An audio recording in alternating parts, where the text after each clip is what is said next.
We start every class with our student creed. It kind of announces our philosophy and makes a promise of the way we're going to act and think as martial artists. Student creed 1, 2, and 3 begin. I intend to develop myself in a positive manner to avoid anything that would reduce my mental growth or my physical health. I intend to develop self-discipline in order to bring out the best of myself and others. I intend to use what I learn in class constructively and defensively to help myself and my fellow man and to be abusive or offensive. Courtesy?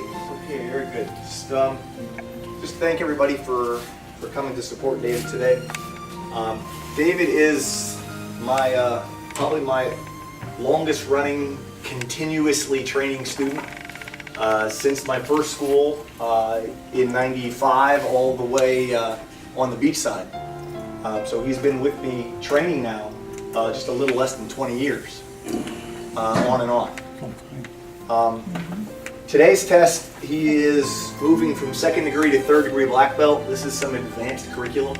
We have a very unique curriculum here in that most martial arts schools are very traditional in nature, very sport oriented, and they're doing things maybe the way they used to do it 10,000 years ago.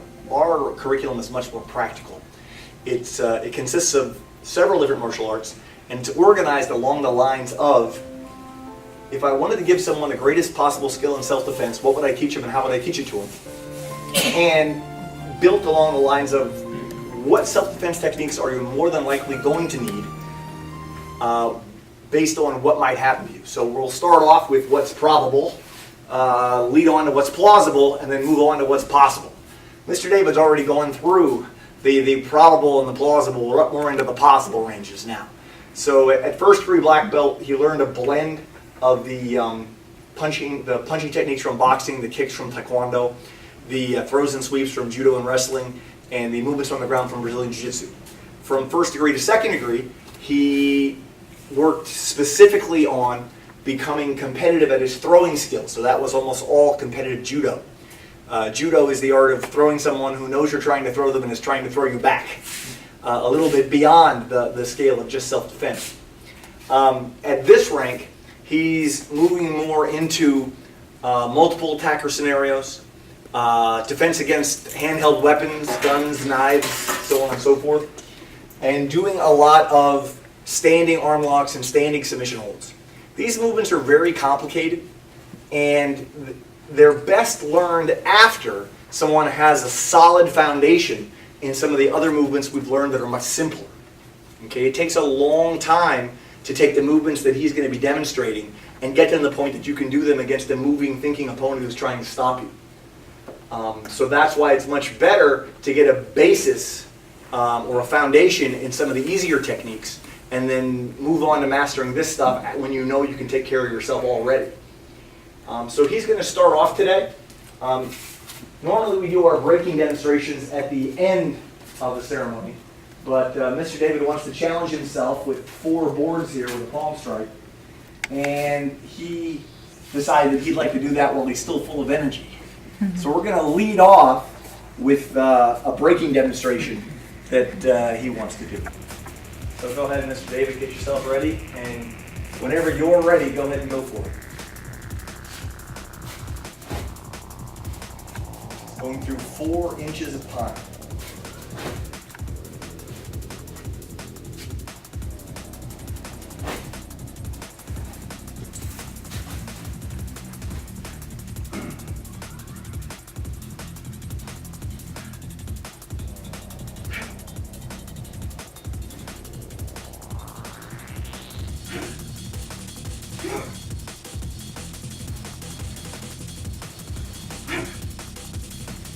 All the way to the floor.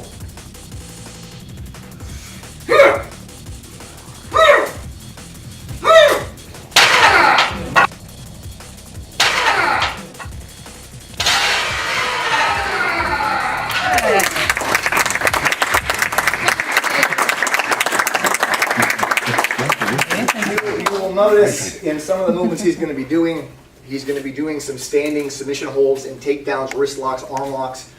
Some of them he may follow up with a strike to a downed opponent. You might imagine, maybe you can visualize that as what it actually would be in those situations.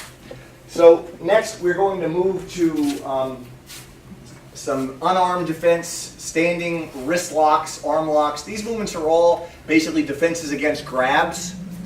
Again, somebody trying to grab you by the wrist, grab you by the arm, grab you by the lapel, push you up against the wall, threaten you, that kind of thing.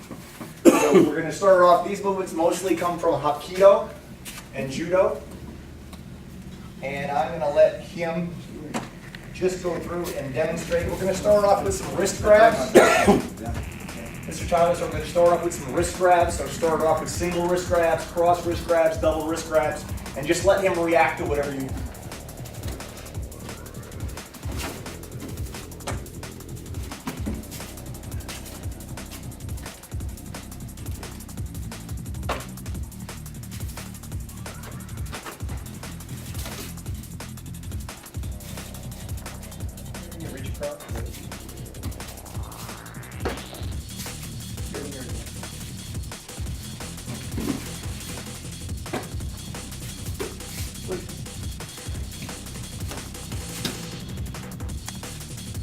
Cross wrist grab.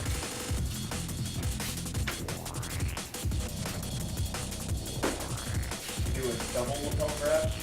Oh.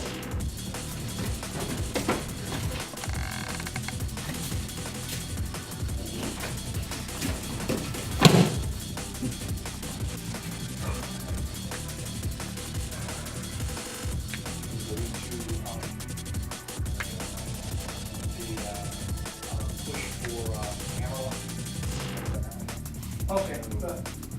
Pull me actually.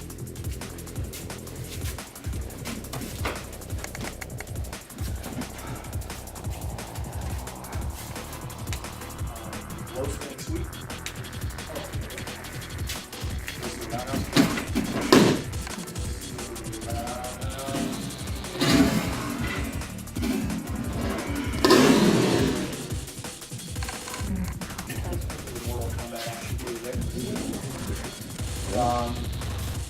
Something a little more complicated, you can go Yoko Tomonagi. Yoko Tomonagi? Yep.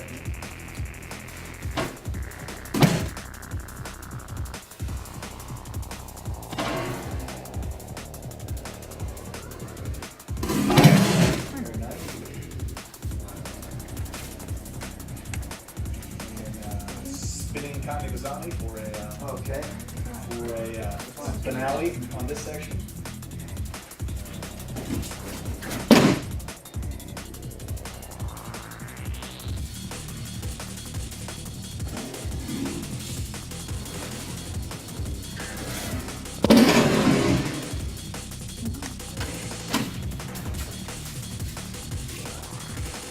That took forever to learn. And that low sweep, that also took forever.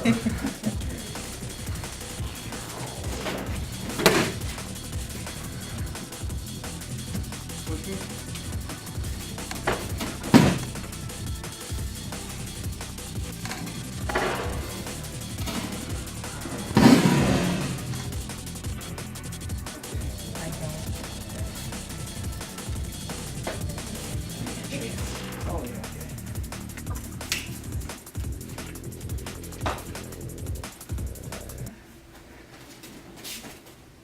Come along.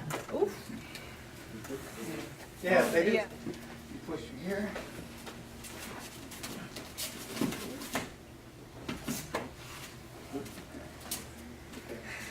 Face to the bow. Good. Next movements are going to be knife defenses.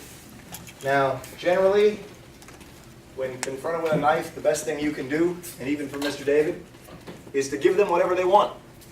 Because whatever they want probably isn't worth risking it. The only time versus a knife or a gun that any hand-to-hand combat response is worth it is if they're saying, get in the car with me. Well then, gonna die anyway. Might as well do something about it, right? So, next is gonna be knife defenses.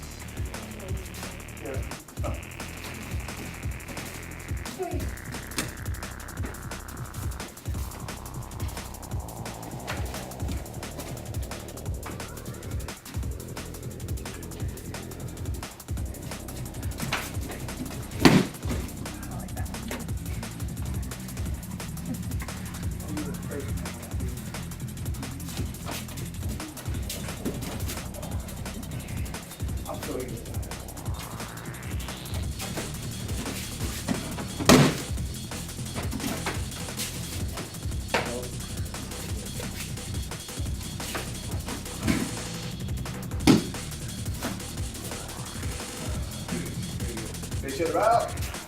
Woo-hoo.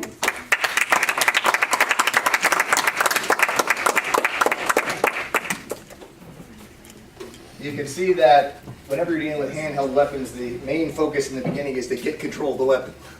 Worry about everything else secondary, right?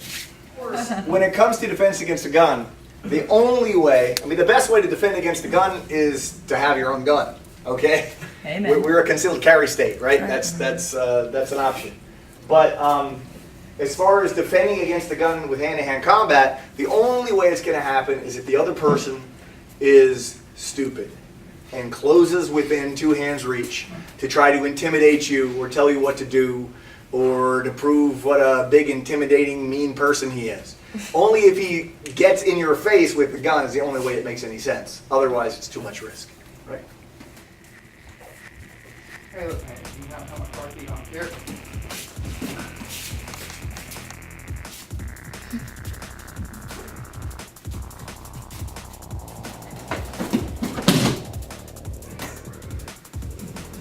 I'll do the other one. Do that too.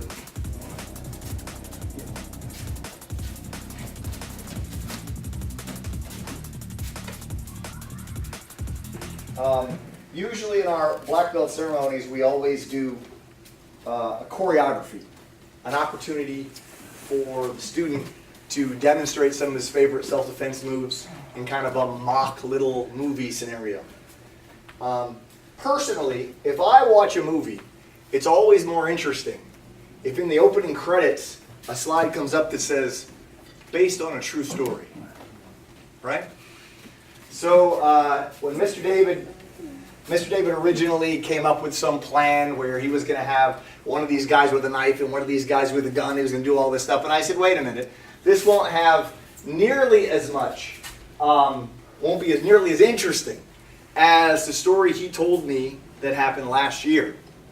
Mr. David, for his job, does a great deal of traveling, spends a lot of time in airports.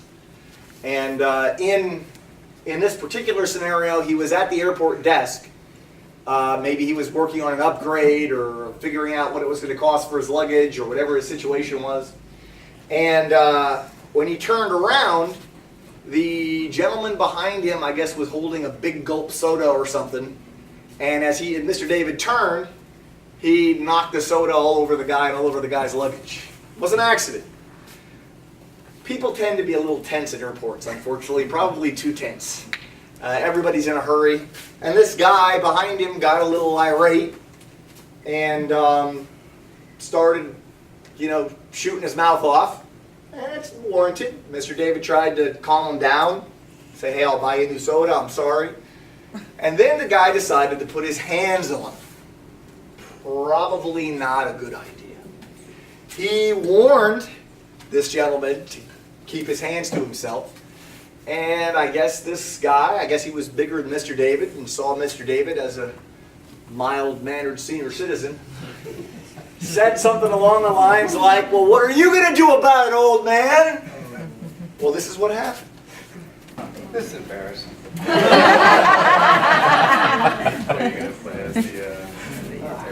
I don't know, I guess, He's played a ticket guy. tell me, Mr. Stewart, has your bag been in your possession Yes, since sir. you got here at the airport? Are you carrying any contraband? No, sir. No, okay, wonderful. We don't have any upgrades available. Sorry, you'll be riding coach. Okay, well, thank you, sir. Sure. All right. Hey, what the heck, old man? Hey, spilled my soda. What's wrong with you, Hold man? on, don't you touch me. What are you gonna do about it, huh? Supposedly at about that moment, the various TSA employees were all over the guy. They saw what happened, but they got there a little late and didn't press any charges against him. They saw the other guy kind of move first. But I thought that would be much more interesting to you in that it's one thing to just know this stuff and do it against a cooperating opponent. It's a totally different thing to have the timing and understanding of the movement to be able to do it against someone who isn't interested in cooperating. And that's why you notice he flowed from one movement to the other movement. The explanation of that is if you get control of somebody, they're obviously going to resist. So as Mr. David locked out his arm, the guy decided to bend it. Said, no, give my arm back. And he said, okay, you can have it back. We'll just go this way. And that's exactly what happened. The last thing that you wanted to do is a little more breaking, right? So we're going through this pretty quick. Let's get your boards out and get that set up. The curriculum from second degree to third degree didn't have any new striking movements. My students pretty much learn every which way there is to hit people from their beginning. They're starting off at white belt, going all the way to first degree black belt. But they're still encouraged to continually train on their striking movements, build their power, build their accuracy, and he's going to demonstrate that even at 65, he's still got it.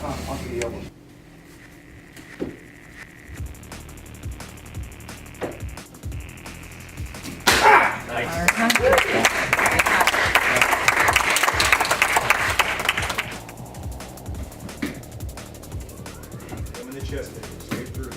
Give me your heel. Okay.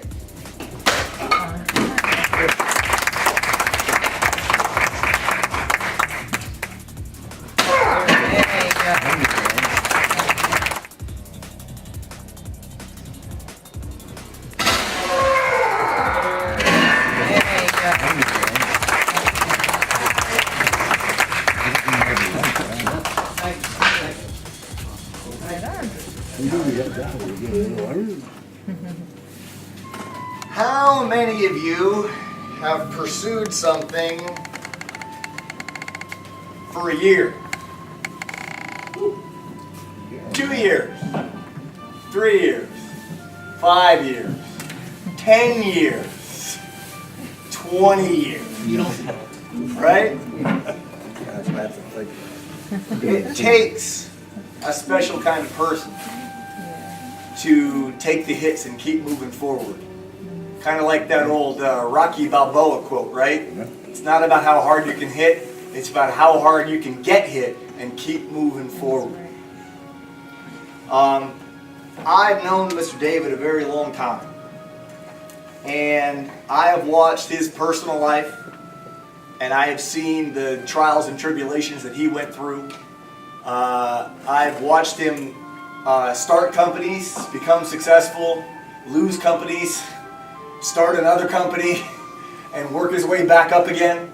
I even invested in a few of those companies. Got paid off handsomely in one of them. But, you know, probably the most important things that someone learns in martial arts is not how to punch or kick or do arm locks or throws or anything like that. One of the most important things you learn is how to make your mind strong, so when faced with something difficult, that you don't give up.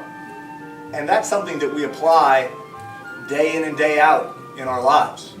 I mean, obviously he doesn't get, you know, people try to mug him in airports very often. But we all have things that we need to get through. We all have challenges to overcome.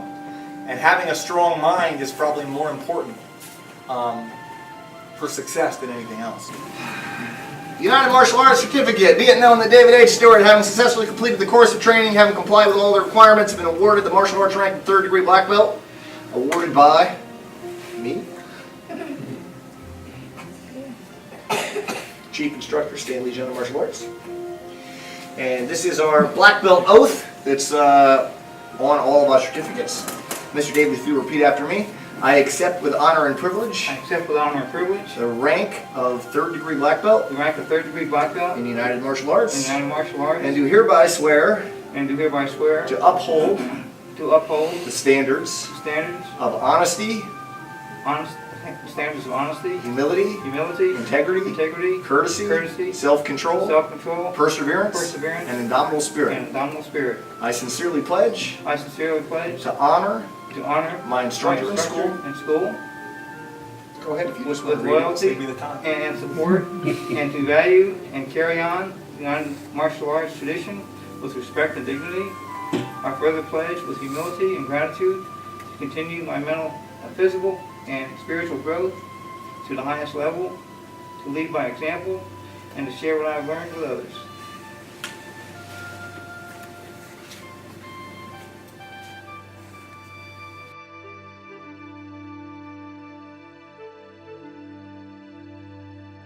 Did you stamp it with blood there when you did that? No. Talking about overcoming challenges, our company that supplies our embroidered black belts managed to first tell me they couldn't provide the embroidered black belt in time, then could not even get me the proper size of unembroidered black belt in time. So we've got a placeholder that we're going to tie on Mr. David's waist tonight, and we're going to clean up that challenge later this week when they get the new belts to me. You can see his current belt has 2 gold bars on it, indicating 2nd degree. His next belt will have 3 gold bars. Now the really fun part is going to be the next one. 4th degree black belt is typically where the title Master comes in. And that test will be cumulative, which means it's going to be based on what he learned to get 1st degree, what he learned to get 2nd degree, and what he learned to get 3rd degree, all in one test. Go ahead and stand up for me, Mr. David.